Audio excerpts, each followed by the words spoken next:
Star astrology में आपका स्वागत है। बात करते हैं मकर संक्रांति।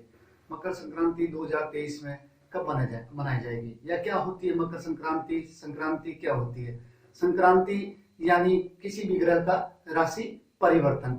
हम मुख्यतः सूर्य की जो संक्रांति होती है उनकी तरफ ध्यान ज्यादा देते हैं, क्योंकि हर महीने होती है और सूर्य जो कि जीवन देता है, इसलिए सूर्य क्रांति का महत्व ज्यादा है। तो जब सूर्य भगवान का भ्रमण मकर राशि में होता है तो उसे मकर संक्रांति कहते हैं। संक्रांति के समय दान पुण्य का, जप का बहुत ही महत्व है।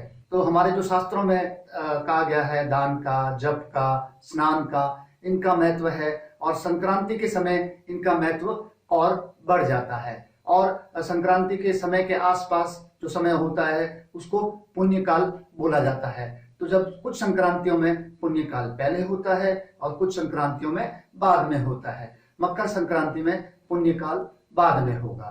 तो इस वर्ष मकर संक्रांति कब मनाई जाएगी या विशेषतः जो प्रश्न रहता है कि दान पुण्य कब किया जाएगा, तो मकर संक्रांति का देखें तो जैसा कि मैंने कहा पुण्य काल बाद में होता है, तो जो दान पुण्य होगा संक्रांति के बाद होता है। तो इस वर्ष जो सूर्य भगवान राशि परिवर्तन कर रहे हैं, मकर में आ रहे हैं, वो 14 जनवरी शनिवार को 8:45 के करीब, रात 8:45 के करीब आ रहे हैं। तो उदय तिथि के अनुसार 15 जनवरी को मकर संक्रांति के दान पुण्य का जो होगा या पुण्य काल उस समय लेंगे। अब पुण्य काल में हमें क्या दान पुण्य करना चाहिए? तो जो दान पुण्य की विधि है या किस तरह से करना चाहिए, किन चीजों का दान करना चाहिए, तो सूर्य और शनि से संबंधित चीजों का दान करें। और जैसा कि मैंने कहा, तो गुड़ का दान कीजिए, तिल का दान कीजिए, गुड़ के लड्डू बना के दान दीजिए, जो जरूरतमंद है, गरीब है, उनको दीजिए। शनि से संबंधित वस्तुएं हैं जैसे कि जो काली वस्तुएं, जैसे विशेषतः तिल,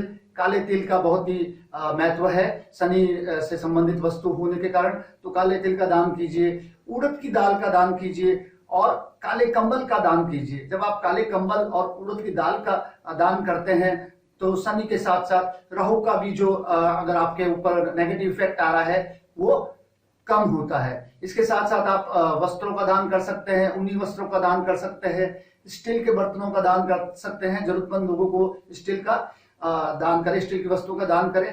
तो जब आप दान कर रहे हैं स्टील की वस्तुओं का, तो उस पर मूली जरूर लगाए, यानी उस पर मूली, जैसे लोटा या कोई भी यूटेंसिल अगर आप कर रहे हैं तो उस पर मूली बिल्कुल लगाइए, साथ में कुमकुम लगाइए। और इस दिन अब हम कहें कि खिचड़ी खाने का महत्व दिया गया है, यानी मूंग की दाल और चावल की खिचड़ी खाने का महत्व दिया गया है। तो इस दिन विशेष रूप से बनाए और इसका दान का भी महत्व है, तो खिचड़ी बनाए और इसका दान दे। साथ ही साथ जैसे मैंने कहा स्नान करने का है, तो सर्वविदित है कि इस दिन या संक्रांति में जो हमारी पावन नदियां हैं उनमें लोग स्नान करते हैं। अगर ये संभव है तो ये कीजिए।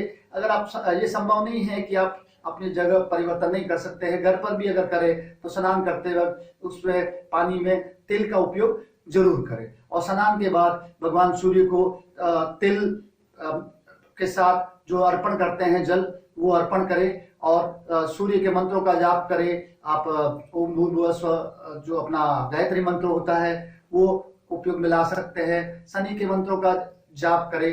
तो ये विधि से अगर आप मकर संक्रांति के दिन जाप करते हैं, गायत्री मंत्र करते हैं, तो जो सूर्य का दोष है या आपकी कुंडली में सूर्य कमजोर है या शनि, यानी सूर्य और शनि दोनों का ही जो अगर आपकी कुंडली में कमजोर है तो उनको आप प्रबल बना सकते हैं। तो जैसे मैंने बताया, मकर संक्रांति के दिन दान पुण्य कीजिए और अपने जो दोष हैं, सूर्य के दोष है, राहु के दोष है और शनि के दोष है, इनसे निवारण पाइए। धन्यवाद।